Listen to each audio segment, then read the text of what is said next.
ഗാസയിൽ വെടിനിർത്തൽ ലംഘനം തുടരുന്നതിനിടെ രണ്ടാം ഘട്ട ചർച്ചയ്ക്കായി ഇസ്രായേൽ പ്രധാനമന്ത്രി ബെഞ്ചമിൻ നെതന്യാഹു നാളെ അമേരിക്കയിലേക്ക്. വെടിനിർത്തൽ കരാറിന്റെ രണ്ടാം ഘട്ടം സംബന്ധിച്ച നിർണായക ചർച്ചയ്ക്കാണ് തിങ്കളാഴ്ച അമേരിക്കയിലേക്ക് ഫ്ലോറിഡ വേദിയാകുന്നത്. US പ്രസിഡന്റ് ഡൊണാൾഡ് ട്രംപും നെതന്യാഹുവും തമ്മിൽ നടക്കുന്ന ചർച്ചയെ ആശ്രയിച്ചായിരിക്കും ഗാസ വെടിനിർത്തലിന്റെ തുടർ നീക്കങ്ങളും ഭാവിയും.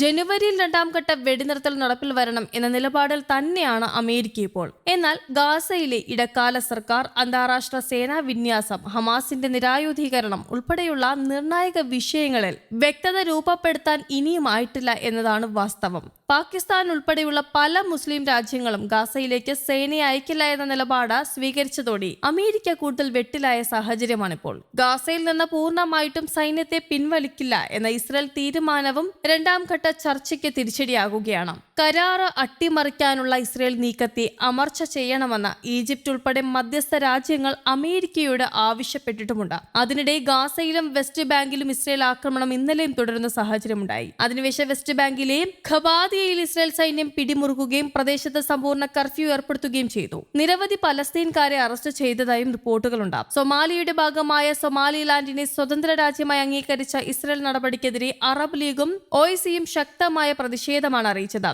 സൊമാലിയയെ അസ്ഥിരപ്പെടുത്താനുള്ള ആസൂത്രിത നീക്കമാണിതെന്ന് അറബ് ലീഗ് കുറ്റപ്പെടുത്തി.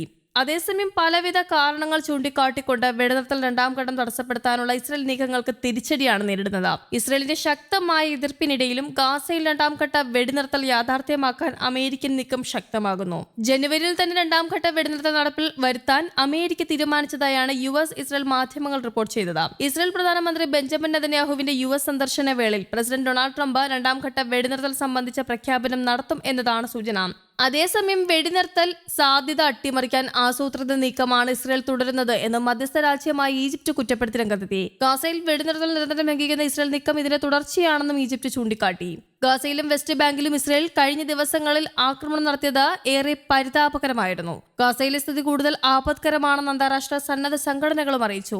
മരുന്നും ഉപകരണങ്ങളും ഇല്ലാതെ പ്രയാസപ്പെടുന്ന ഗാസയിലെ ആശുപത്രികൾക്ക് കടുത്ത ഇന്ധനക്ഷാമവും ഇരുട്ടടിയായി. ഇന്ധനക്ഷാമം മൂലം നുസറത്ത് അഭയാർത്ഥി ക്യാമ്പിൽ പ്രവർത്തിക്കുന്ന അൽ-ഔദ ആശുപത്രിയിലെ എല്ലാ ശസ്ത്രക്രിയകളും നിർത്തിവെച്ചു. റോഡരികിൽ നമസ്കരിക്കുകയായിരുന്ന പലസ്തീൻ യുവാവിനുമേൽ കഴിഞ്ഞ ദിവസം ഇസ്രായേലി കുടിയേറ്റക്കാരനായ റിസർവ് സൈനികൻ വാഹനമിടിച്ച് കയറ്റിയത് വ്യാപക പ്രതിഷേധത്തിനാണ് ഇടയാക്കിയിരുന്നത്.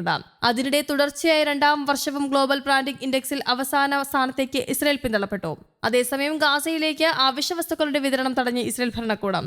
നിയന്ത്രണങ്ങൾ മൂലം അത്യാവശ്യ മരുന്നുകളുടെ ഗുരുതര ക്ഷാമം തുടരുന്നതായി ആരോഗ്യ മന്ത്രാലയം മുന്നറിയിപ്പ് നൽകി. 320 ജീവൻ രക്ഷാ മരുന്നുകൾ പൂർണ്ണമായിട്ടും ലഭ്യമല്ലാതായ അവസ്ഥയിലാണ്. സ്റ്റോക്ക് ഉള്ളവയിൽ തന്നെ പല മരുന്നുകളും തീർന്നുകൊണ്ടിരിക്കുന്ന സാഹചര്യമാണെന്നും മന്ത്രാലയം അറിയിച്ചു. അത്യാഹിത ചികിത്സാ വിഭാഗങ്ങളെയാണ് ക്ഷാമം ഏറ്റവും കൂടുതൽ ബാധിച്ചിരിക്കുന്നത്. ജീവൻ രക്ഷിക്കുന്ന ഇൻട്രോവീനസ് ദ്രാവകങ്ങൾ, IV ആന്റിബയോട്ടിക്കുകൾ, വേദനാശമന മരുന്നുകൾ എന്നിവയും തടഞ്ഞിരിക്കുകയാണ്. യുദ്ധം തകർത്ത ഗാസയിലെ ആശുപത്രികളും ആരോഗ്യ കേന്ദ്രങ്ങളും പരിശോധനാ ഉപകരണങ്ങളുടെയും ലബോറട്ടറി സാമഗ്രികളുടെയും ഇല്ലായ്മയിലും വലയുന്നു. അൾട്രാസൗണ്ട് യന്ത്രങ്ങൾ, ലബോറട്ടറി ഉപകരണങ്ങൾ, ശുചീകരണ സാമഗ്രികൾ തുടങ്ങിയവ ലഭ്യമല്ലാതായി. ശുചീകരണ സാമഗ്രികളില്ലാതെ ശസ്ത്രക്രിയകളും പ്രസവ ചികിത്സകളും ഒരു ആശുപത്രിക്ക് എങ്ങനെ നടത്താനാകും എന്ന തരത്തിൽ ഡോക്ടർമാർ ചോദ്യങ്ങൾ ഉന്നയിക്കുകയാണ്.